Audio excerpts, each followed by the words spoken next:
कालू कौवे के लड़के को पकौड़ियाँ बहुत ही पसंद था, लेकिन कालू कौवे के बेटे के पास पैसे नहीं थे। वह उदास होकर बैठा हुआ था। क्या हुआ बेटा, तुम आज इतना उदास क्यों बैठे हो? तुम्हें देखकर उदास में बहुत परेशान हो जाता हूँ।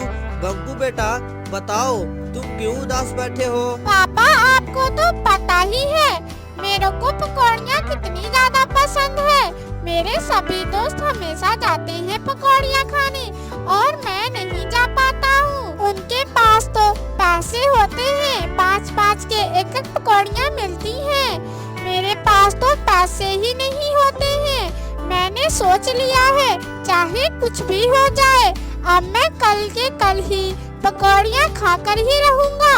आप मुझे पैसे लाकर दे दें। दोस्तों, अगर आपको मेरी कहानियाँ पसंद आई हो तो प्लीज आप लोग मेरे चैनल को लाइक सब्सक्राइब जरूर से कीजिए। बंकू मेरे बच्चे, मैं बहुत मुश्किल से घर का राशन पानी भर पाता हूँ। घर में बहुत मुश्किल से खाने के चीजें ला पाता हूँ।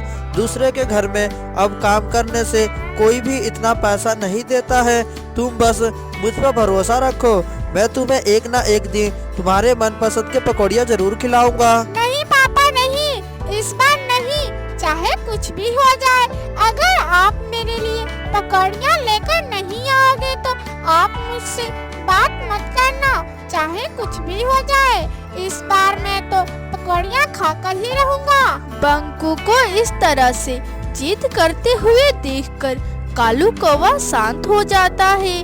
कालू कौवा को अब कैसे भी करके बंकू के लिए पकौड़ियाँ लेकर आनी थी। कालू कौवा बहुत परेशान हो जाता है। कुछ देर इसी तरह से सोचने के बाद कालू कौवा हमेशा की तरह अपने कामों के लिए निकल जाता है और वह अपने सेठ के घर पर काम करके वहां से निकल जाता है। अब कालू कौवा सोचता है कि आगे वह क्या करे।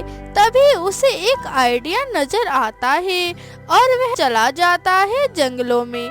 जंगलों में वह लकड़ियाँ काट कर बेचने को सोचता है। जंगल में लकड़ियाँ काटने तो मैं आ चुका हूँ, पर मुझे तो लकड़ी काटना बिल्कुल भी नहीं आता है। मेरे बच्चे ने भी ये कैसा पकौड़ियाँ खाने की जिद पकड़ लिया है। अगर मैं उसे पकौड़ियाँ नहीं दूंगा तो वो बहुत जिद वाला है, कहीं वो घर ही छोड़कर ना चला जाए। मुझे ये करना ही होगा, मुझे ये आए या ना आए। ऐसे सोचते हुए कालू कौवा लकड़ियाँ काटना शुरू कर देता है। कालू कौवा का ये पहला बार था जब वह लकड़ियाँ काट रहा था। कालू कौवा बहुत ही डरा हुआ भी था।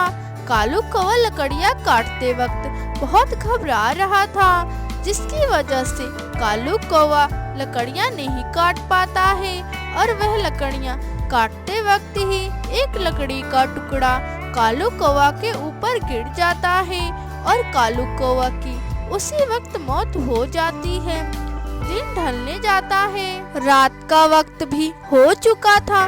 बंकू कौवा कालू कौवे के घर पर आने का इंतजार कर रहा था।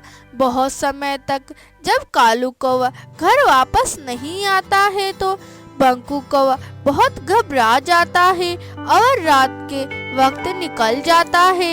अब अपने पापा के बहुत तलाश करने के बावजूद बंकू कौवा को कालू कौवा कहीं पर भी नजर नहीं आता है, जिसकी वजह से थक हार कर बंकू कौवा घर वापस आ जाता है और रोते हुए कहता है, माफ कर दे पापा, मुझे माफ कर दे।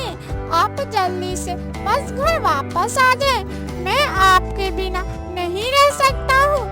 मैंने ये कैसा जिद कर दिया। मेरे पापा इसकी वजह से कहीं परेशानी में ना फंस जाए। हे भगवान जी, बस आप मेरे पापा का रक्षा कीजिए। मुझसे बहुत बड़ी गलती हो गई है। पापा आप वापस आ जाए। पापा बस आप वापस आ जाए। इस तरह से कहते हुए बंकू कौवा रो रहा था। ऐसे ही दिन गुजर जाता है। एक दिन चील जंगल जाता है लकड़ियाँ काटने के लिए। तभी वहाँ पर देखता है कालू कौवा को, जो मरा हुआ था। यह देखकर चील कालू कौवे के घर पर जाता है और बंकू कौवा को सब बता देता है। बंकू बेटा, बहुत ही दुख की बात है। आज सुबह मैं जंगल गया था लकड़ी काटने, वहाँ पर देखा कालू कौवे की मौत हो गई है। बस यह सुनकर बंकू कौवा रोने लगता है। बंकू बेटा, अपने आप को संभालो और आगे जिंदगी की जीवन गुजारने के लिए कोई काम देख लो। बस इतना बोलकर चील घर चला जाता है। अगले दिन से बंकू कौवा अपने पापा के जगह पर काम पर जाने लगता